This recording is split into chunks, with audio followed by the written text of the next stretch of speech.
Halo semua, kembali di channel ini bersama saya Rifki. Ini adalah video part kedua dari desain ulang kamar agar makin nyaman dan sehat dengan Sweet Home 3D. Selanjutnya saya akan menawarkan rekomendasi desain kamar setelah diberikan modifikasi bentuk, pengurangan, dan penambahan di sana-sini berdasarkan pengetahuan fisika bangunan. Sebagai catatan, desain ini adalah hasil iseng, didesain saat waktu luang dan dilakukan secara gratis. Dan akhirnya part 2 ini bisa hadir kepada Anda semua. Untuk itu, kita bisa buka online editornya dari Sweet Home 3D.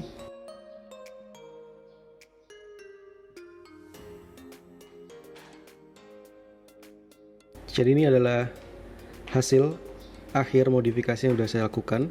Tapi sebelum kita masuk lebih jauh, saya ingin menunjukkan alasan-alasan dan dasar prinsip fisika bangunan yang diperlukan untuk sampai ke sana. Nah, ini adalah strategi desain ulang yang saya maksud. Mula-mula saya ingin menjelaskan tentang prinsip fisika bangunan.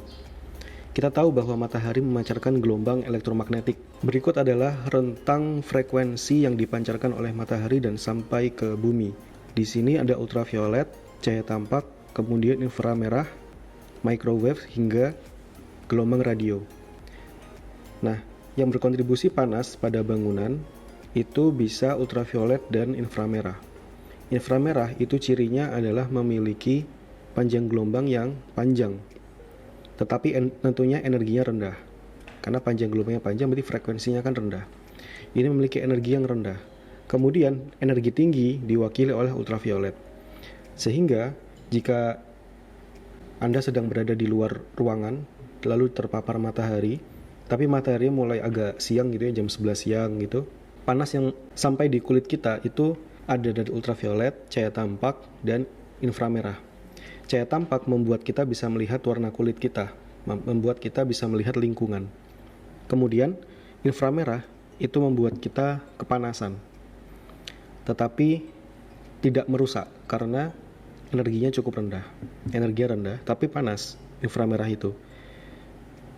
Jadi antara energi dan panas ini mungkin agak terjadi miskonsepsi, tapi itu terlalu teknikal. Jadi ada di fisika bangunan. Kemudian ultraviolet ini malah kadang-kadang tidak terasa panas. Tidak dirasakan manusia sebagai panas, tetapi energinya tinggi. Dan energi ultraviolet ini langsung menyerang ke dalam sel. Jadi kalau pernah dengar risiko kanker kulit, itu disebabkan oleh ultraviolet. Karena kita berada di bawah matahari dalam waktu yang lama, sehingga itu tidak disarankan ya oleh para dokter dan ahli kesehatan. Jadi kita di sini punya dua hal, ada ultraviolet dan inframerah yang itu ternyata juga memapar bangunan kita. Nah, bangunan itu terpapar menjadi panas, utamanya lebih ke inframerahnya, malah bukan ultravioletnya. Nah, yang berdampak pada perubahan warna kulit, jadi kalau misalkan peduli dengan warna kulit, putih menjadi coklat, coklat menjadi hitam, itu adalah yang bertanggung jawab ultraviolet. Makanya kemudian ada pelindung UVA, UVB itu, SPF 30 dan seterusnya, itu sun protection yang melindungi dari sinar ultraviolet ketika jumlahnya berlebih. Baik, ini tentang cahaya matahari. Kemudian kita masuk ke kenyamanan termal. Ternyata manusia hidup itu butuh nyaman termal, nyaman, aman, dan sehat. Jadi sebetulnya ketika saya mengucapkan kenyamanan termal, itu sudah setali tiga uang gitu ya. Sudah sekaligus antara nyaman, aman, dan sehat. Karena itu nggak bisa dipisahkan. Nah, ketika kita berada di dalam ruangan, maka ada di dalam ruangan kita akan merasakan temperatur ruang. Yang temperatur ruang itu ternyata dipengaruhi oleh beberapa hal. Contoh ya, alat elektronik, kulkas, PC, lalu rice cooker, itu adalah sumber-sumber panas elektronik yang nyalanya lebih dari 1 jam. Jadi karena nyala lebih dari 1 jam, pasti akan berkontribusi setiap waktu berkontribusi panas. Bahkan panasnya kalau tidak signifikan, katakan cuma 50 derajat, tetap aja itu panas. Kemudian manusia ini jangan diremehkan. Setiap manusia yang beraktivitas aktif itu seperti lampu 100 watt, lampu bohlam warna kuning itu dengan daya 100 watt. Apabila kita beraktivitas lebih hebat, misalkan berolahraga di ruang fitness gitu, lalu berkeringat dan itu memanaskan tubuh, itu akan meningkatkan nilai daya wattnya, sehingga ruangan itu akan menjadi hangat sepanjang waktu. Berikutnya, aspek berikutnya adalah kelembaban relatif atau relative humidity, berupa uap air panas. Jadi misalkan habis masak mie gitu ya, nah itu ada uap dari kuahnya, itu akan mengontribusikan air ke dalam ruangan kita. Kemudian ada keringat manusia. Nah, manusia ini juga, selama ada manusia, kita akan menjadi sumber panas dan sumber kelembaban. Misalkan Anda punya ruangan 5x5, antara penghuninya 1 dengan 10 itu akan berbeda kenyamanan termalnya. Semakin padat orang itu semakin membuat kita gerah. Kenapa gerah? Karena tadi kita mengkontribusikan panas, lalu kita juga mengkontribusikan keringat, sehingga meningkatkan kelembaban relatif. Berikutnya yang berkontribusi secara signifikan adalah kamar mandi. Kamar mandi ini membuat lantainya basah, membuat ruangan udaranya basah. Kemudian ada kopi panas. Nah, ini mirip contoh dengan uap air panas. Intinya hal-hal yang membuat uap itu akan membuat udara sekitar kita panas. Sebaliknya, jika Anda punya cara untuk mengeringkan udara, maka udara akan terasa lebih sejuk dan dingin. Ya, ketika udara itu kering, maka itu akan terasa lebih sejuk. Jadi kalau Anda punya AC, aturlah AC itu pada mode dry. Tapi itu sangat subjektif. Untuk konteks tropis, negara tropis ini, misalkan di Lampung Selatan itu nilai relative humidity-nya mencapai 80-95. Kalau saat hujan tuh bisa lebih tinggi lagi. Untuk itu ruangannya malah harusnya disetting ke dry, karena nggak mungkin dry banget. Nanti dry yang dimaksud adalah 60 derajat sampai 50 derajat dan persen. Ketika di angka 60% itu akan memberikan kenyamanan di permukaan kulit kita. Saat kita butuh berkeringat, maka keringat itu akan langsung lepas ke udara karena udaranya kering. Sementara kalau udaranya sudah basah atau jenuh, maka keringat kita akan terus menempel di kulit. Jadi terasa basah. Sudah basah, kemudian keringatnya nempel di kulit. Itu akan membuat kita gerah dan kadang-kadang solusinya adalah mandi ya. Jadi jika mandi itu akan membersihkan keringat-keringat dengan bantuan sabun dan seterusnya. Kemudian yang ketiga, untuk menghasilkan kenyamanan termal kita membutuhkan laju dan arah aliran udara. Dan ini bisa diberikan melalui ventilasi alami berupa pintu dan jendela. Ketidakcukupan pintu dan jendela itu membuat ruangan itu pengap, membuat ruangan itu tidak nyaman secara thermal ya, dan juga tidak sehat ya. Belakangan dan mungkin akan masih terus kita perbincangkan pandemi COVID-19. Orang jadi concern dengan ventilasi alami dan ventilasi buatan. Ketika settingnya tidak tepat, jadi ada standar di rumah sakit itu namanya air change hour, pertukaran udara per jam. Itu standar di rumah sakit adalah 12 kali volume ruang pertukaran udara per jam. Jadi cukup besar itu. Kenapa kok harus sebesar itu? Ya karena di dalam ruangan itu terdapat kontaminasi virus. Virus itu harus dilepaskan ke lingkungan, keluar, sehingga terpapar matahari lalu mati. Kalau misalkan virus itu tetap berada di ruangan dalam jangka waktu yang lama, maka tumbuhlah klaster-klaster yang kita lihat, klaster pabrik ya, klaster kantor. Itu karena jeleknya ventilasi alami maupun ventilasi buatan yang ada. Lalu poin berikutnya saya ingin menekankan, perhatikan juga fenomena perpindahan panas di kamar.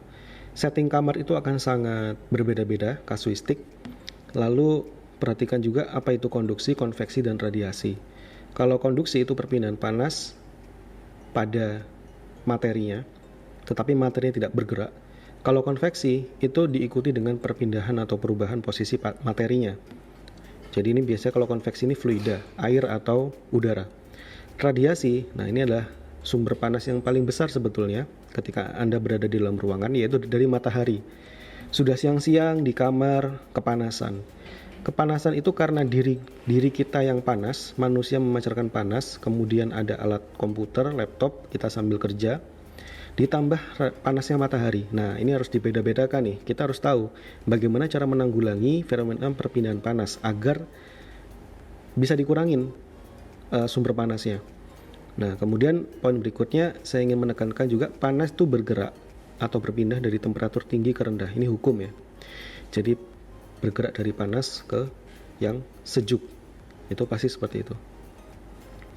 Kemudian dinding bata dapat berfungsi sebagai penahan sekaligus penyimpan panas sinar matahari. Ya, betul. Jadi kalau misalkan Anda punya pengalaman rumah yang menghadap ke sisi timur atau barat, dinding barat ya, matahari di barat itu dindingnya akan menghangat pada sore hari. Ketika jam 5 sore, jam 4 sore itu dindingnya ikut hangat. Dan ketika sampai jam 7 malam itu masih hangat. Itu kenapa? Karena batu bata atau tembok juga bisa berfungsi sebagai penyimpan panas. Kalau Anda tinggal di lingkungan yang dingin, ini adalah hal yang baik. Karena berarti di malam hari Anda tidak perlu menggunakan jaket atau selimut karena ruangannya sudah hangat sendiri. Tetapi jika Anda tinggal di lingkungan yang panas, tembok ini akan menjadi sumber masalah karena meskipun matahari sudah tenggelam, ternyata masih ada sumber panas berikutnya, yaitu si baterai dinding. Jadi dinding ini berfungsi seperti baterai. Nah, kemudian ini saya menunjukkan adanya beberapa model-model jendela untuk ventilasi alami yang ternyata belum dieksplor dengan baik oleh masyarakat Indonesia. Sebetulnya nenek moyang kita sudah menggunakan itu semua. Kalau Anda lihat dari rumah-rumah adat, mungkin yang saya mau tunjukkan ini yang bukaan ke atas. Bukaan ke atas ini juga belakangan sudah digunakan, tetapi cara penggunanya keliru. Jika Anda ingin memiliki ventilasi yang bukaannya ke atas seperti ini, maka pastikan letaknya juga di atas, paling atas dari bangunan tembok itu. Jadi kan tembok itu bisa dipisah, bagian atas, tengah, lalu bawah. Nah, bagian atas itu bentuknya seperti ini. Kalau Anda memasang jendela ini tetapi diletakkan di tengah-tengah, itu tidak maksimal. Fungsinya tidak maksimal. Kenapa? Karena di sini saya buat visualisasi. Ini adalah ketinggian bangunan. Misalkan ini tingginya 3 meter. Di bawah itu letak udara dingin. Lalu di tengah-tengah itu udara yang dirasakan oleh manusia. Kemudian di paling atas itu udara panas. Kenapa? Karena udara hangat, udara panas itu volumenya lebih besar, sehingga massa jenisnya lebih ringan dan dia terangkat ke atas. Jadi singkat cerita, udara panas itu terletak di atas. Nah, semakin lama udara panas ini akan mendesak terus ke area tengah sampai ke area bawah jika ventilasi itu tidak ada. Untuk itu kita menggunakan jenis ventilasi yang bukaan atas seperti ini. Kita letakkan di sini, maka panas itu akan terbuang, sehingga udara pada akhirnya akan menjadi sejuk. Nah, kemudian ini adalah jendela yang paling umum di Indonesia, bukaannya seperti ini, ke bawah.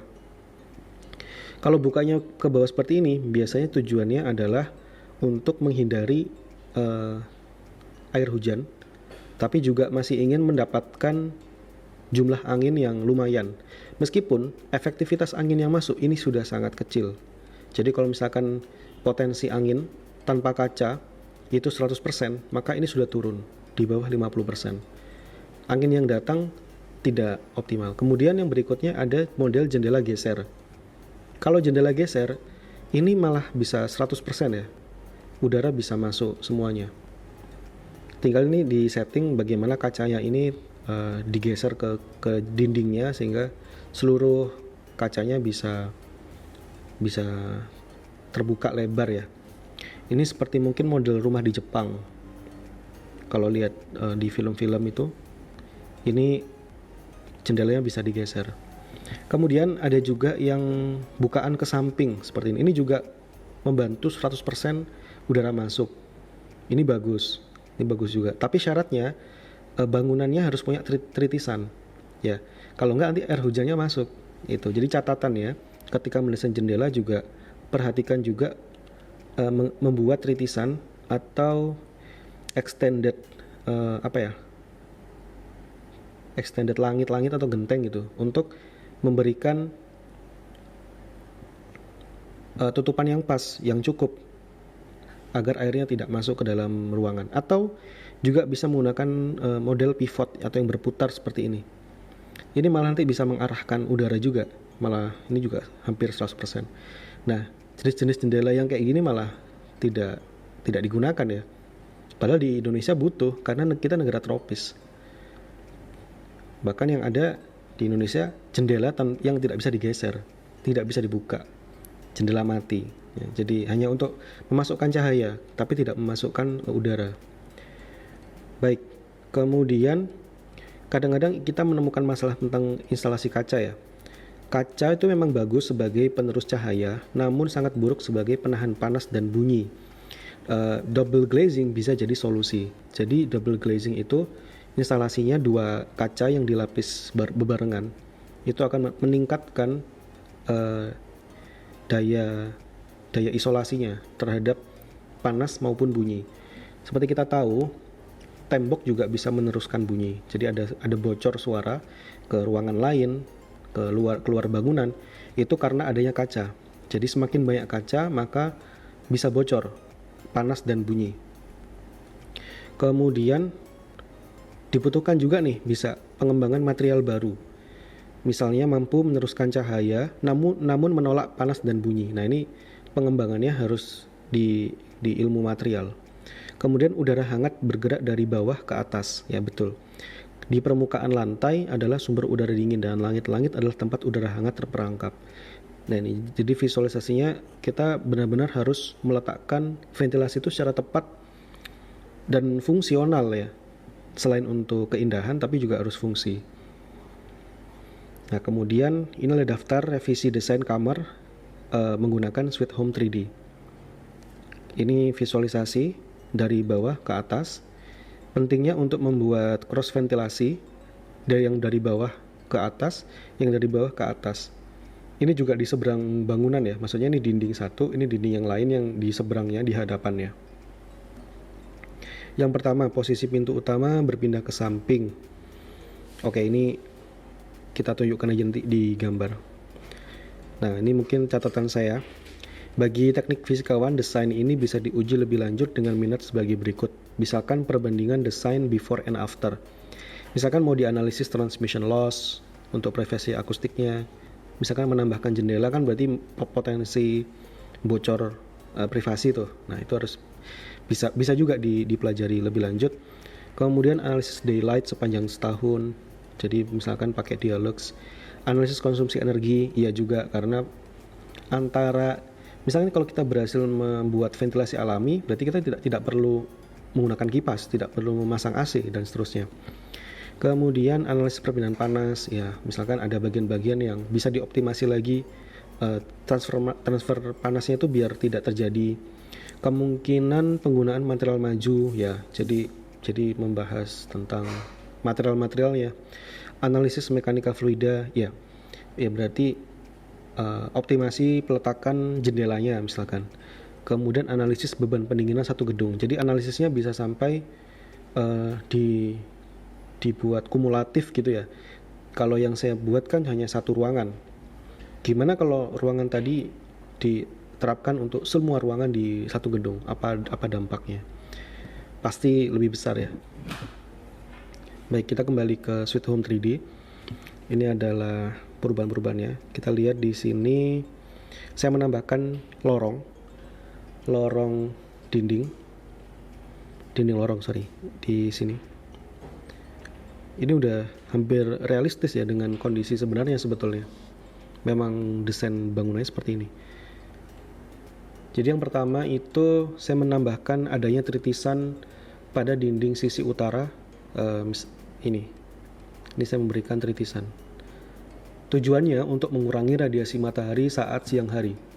Selain itu, adanya tritisan membantu menciptakan area bayangan matahari sebagai transisi perbedaan temperatur antar luar dan dalam ruangan. Pada desain sebelumnya tidak ada tritisan yang bermakna dan berguna bagi pengurangan radiasi matahari. Padahal nenek moyang kita dari ujung Aceh hingga Papua pasti mendesain bangunan dengan tritisan yang memadai. Jadi adanya tritisan ya. Yang kedua, kamar mandi dipindah ke sisi utara. Jadi sebelumnya kan kamar mandi ada di tempat kasur itu. Kemudian sekarang dipindah ke bawah alias sisi utara. Tujuannya adalah untuk memisahkan area basah lembab ke sisi luar agar basahnya kamar mandi cepat kering karena panasnya matahari. Karena ini kan pasti sumber basah ya. Kalau dikenai panas, maka dia akan cepat kering. Selain itu, akses pintu juga dibuat tidak terhubung secara langsung dengan kamar utama karena menghindari adanya bocor udara basah. Ruang kamar mandi ini juga berfungsi sebagai penahan panas karena panas matahari sudah terserap di dinding kamar mandi dan tidak sampai masuk ke kamar utama. Jadi cara membuat penahan itu adalah membuat dinding 2 kali, atau tadi itu kita double glazing, itu berarti kaca 2 kali. Karena kaca udara kaca atau dinding udara dinding itu udaranya akan menjadi isolator sempurna. Seperti termos. Termos itu kan kita mampu menahan air berjam-jam. Temperaturnya kalau dingin nanti dingin terus. Kalau panas panas terus. Nah, itu prinsipnya ada udara di situ, harus ada udara. Kemudian yang sisi dinding utara, sebelumnya kan ini ada kaca ya di daerah sini. Itu saya ganti dengan pintu dan kaca. Sisi utara dimajukan ke dalam kamar utama sehingga memang memperkecil area utama dibandingkan dengan sebelumnya. Namun hal ini dibutuhkan sebab pada tempat tinggal pasti ada kebutuhan menjemur handuk dan pakaian basah. Jadi pakaian basah itu adalah sumber dari peningkatan kelembaban udara.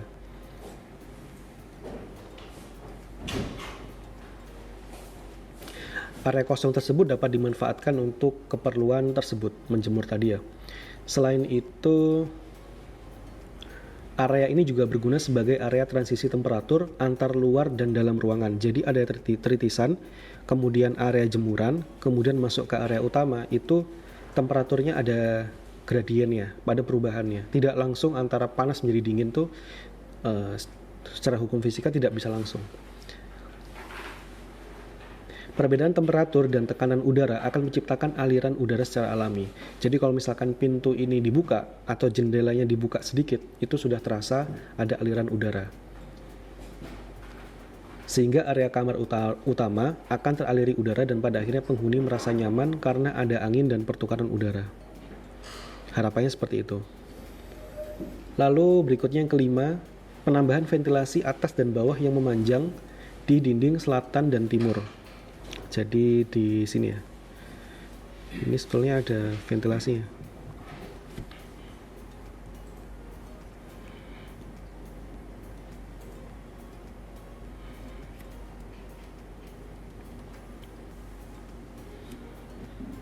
Nah, di bawah sini ada ventilasi bawah. Mungkin ini sangat asing ya bagi orang Indonesia. Buat apa ventilasi di bawah? Ini juga, ini ventilasi. Ini ventilasi. Nah, ini ventilasi. Ventilasi di bawah buat apa? Pada dasarnya ventilasi bawah dibutuhkan untuk mengundang datangnya udara dengan temperatur rendah atau dingin. Lalu ventilasi atas dibutuhkan untuk membuang udara dengan temperatur tinggi atau panas. Perbedaan temperatur pada ruang berdasarkan ketinggian dapat tercipta apabila tinggi ruang mencapai kurang lebih 3 meter. Jadi kalau punya bangunan tapi tingginya kurang dari 3 meter itu jadi kurang maksimal. Kurang dari itu, perbedaan udara, temperatur udara tetap terbentuk namun kurang maksimal. Untuk itu, banyak kita jumpai bangunan dengan langit-langit tinggi punya kecenderungan berudara sejuk dan segar.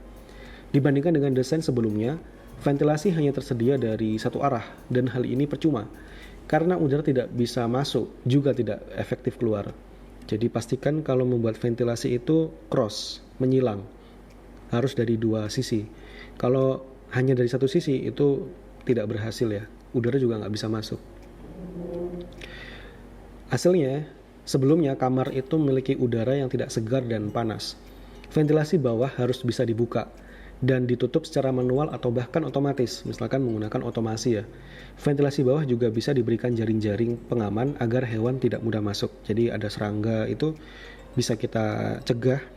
Kalau concernnya, wah itu nanti ventilasi bawahnya dimasuki tikus misalkan, ya itu harus dikasih jaring-jaring. Kemudian harus diawasi. Kalau misalkan jaring-jaringnya bolong ya harus diganti dan seterusnya. Poin ke-6. Penambahan jendela lebar di dinding selatan bisa diabaikan. Maksud saya yang ini kan diberikan jendela. Ini bisa diabaikan. Awalnya ini bertujuan untuk menarik sebanyak-banyaknya udara segar. Karena udara di lorong itu cenderung segar. Karena lorong kan ya gitulah, tidak ada manusia, berarti tidak ada sumber panas, tidak ada sumber basah. Jadi cenderung segar. Namun perlu diperhatikan kekurangan pengaplikasian jendela kaca tanpa pelapis khusus. Karena ini nantinya akan menjadi bocor akustik. Kita nggak mau dong kalau misalkan ada privasi ya, antar kamar pasti tentu ada privasi.